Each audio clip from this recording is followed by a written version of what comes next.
Hi, welcome back. நாங்கள் create பண்ணுற video tutorials plus exam notes இது எல்லாமே ஆண்ட்ராய்ட் ஆப்பில் ஆட் பண்ணியிருக்கோம். ஆப்போட லிங்க் டிஸ்கிரிப்ஷனில் இருக்குது, டவுன்லோட் பண்ணி யூஸ் பண்ணிக்கிங்க. அதில் வந்து subject wise unit wise content இருக்குது, கண்டென்ட்லேயே வீடியோ லிங்க்கு கொடுத்துருக்கோம். Array of structures. ஸோ இதுக்கு முன்னாடி ஸ்ட்ரக்சருக்கு பாயிண்டர் எப்படி டிக்ளேர் பண்ணுறதுன்னு பார்த்தோம். இப்போ வந்து ஸ்ட்ரக்சரையே வந்து இப்போ ஒரு அரேயில் ஒரு 4-5 ஸ்ட்ரக்சர் வேரியபிள் எப்படி போடுறது அப்படிங்கிறத பார்க்க போகிறோம். So and array of structures allows you to store multiple records of same structure same type. So இப்போ வந்து again struct student roll number name மார்க்ஸ்ன்னு சொல்லி ஒரு ஸ்ட்ரக்சர் க்ரியேட் பண்ணிட்டோம். இப்போ இந்த ஸ்ட்ரக்சருக்கு ஒரு அரே க்ரியேட் பண்ணால் struct student space S square ப்ராக்கெட்டுக்குள்ளே 3 அப்படின்னா இந்த ஃபார்மேட்டில் இருக்க ஸ்ட்ரக்சர் 3 டைம் எனக்கு வந்து கிடைக்கும். 3 மெமரி அலோகேட் பண்ணி கொடுக்கும். இந்த ஃபார்மேட்டில் இருக்க ஸ்ட்ரக்சருக்கு 3 மெமரி அலோகேட் பண்ணி கொடுக்கும். அதோடைய வேல்யூ நான் எப்படி ஆக்சஸ் பண்ணலான்னா S(0), S(1), S(2)ன்னு ஆக்சஸ் பண்ண முடியும். ஸோ இதில் வந்து ஸ்ட்ரக்ட் ஸ்டூடெண்ட் S(3) அப்படி ஈக்குவல் டு நான் என்ன வேல்யூ வேணுமோ டைரெக்டாக இப்படியும் கொடுக்கலாம். ஒரு செட்டு ப்ராக்கெட்டுக்குள்ளே செட் ப்ராக்கெட்டுக்குள்ளே ஒரு செட்டு 101 முருகன் 91.5, அடுத்த ஸ்ட்ரக்சர் 102 சிவா 88, 103 தேவி 92.3, இந்த மாதிரி இனிஷியலைஸ் பண்ணலாம்.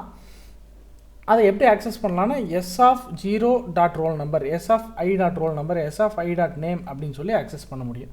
ஸோ அதை தான் வந்து நம்ம வந்து ஃபார் லூப்பில் போட்டு 3 வேல்யூவையும் ஆக்சஸ் பண்ணி பிரிண்ட் பண்ணியிருக்கோம். ஸோ அதோடைய எக்ஸாம்பிள் கோடு இதுதான். நம்ம இப்போ பார்த்த என்டையர் கோடோடைய எக்ஸாம்பிள் கோடு இதுதான்.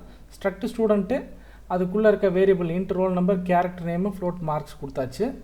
இப்போ ஸ்ட்ரக்ட் ஸ்டூடெண்ட் S(2)ன்னு கொடுத்துட்டேன். 2 அப்படின்னா 0, 1ன்னு 2 வேரியபிள் கிரியேட் ஆகும். இப்போ நான் என்ன பண்ணுறேன், இந்த இடத்துல int i = 0, i <2, i++ அப்படின்னா இந்த ஐட்ரேஷன் i வந்து 0, 1க்கு 2 தடவை ரன் ஆகும். 0 வச்சு ஒரு தடவை ரன் ஆகும், ஐயோட வேல்யூ 1 வச்சு ஒரு தடவை ரன் ஆகும். 0க்கு ரன் ஆகும்போது ரோல் நம்பர் கேட்குற யூசர்கிட்ட யூசர் ஒரு வேல்யூ கொடுக்குறாங்க. அந்த வேல்யூவை S(0)roll numberல ஸ்டோர் பண்ணுறோம். அடுத்தது நேம் கேட்குறோம், யூசரோட நேம் கொடுக்குறாங்க, அது S(i)nameல போடுறோம். அடுத்தது மார்க்ஸ் கேட்குறோம், யூசரை டைப் பண்ணுறாங்க, அது S(i)marksல ஸ்டோர் பண்ணுறோம், அதாவது S(0)marksல. இப்போ ஒரு ஐட்ரேஷன் முடியும் போது S(0)ல எல்லா வேல்யூவும் ஃபில் ஆயிடும். அடுத்த ஐட்ரேஷனில் மறுபடியும் S(1)க்கு அதே மாதிரி யூசர்கிட்ட கேட்குறோம், யூசர் என்டர் பண்ணுறாங்க, ஸ்டோர் பண்ணுறோம்.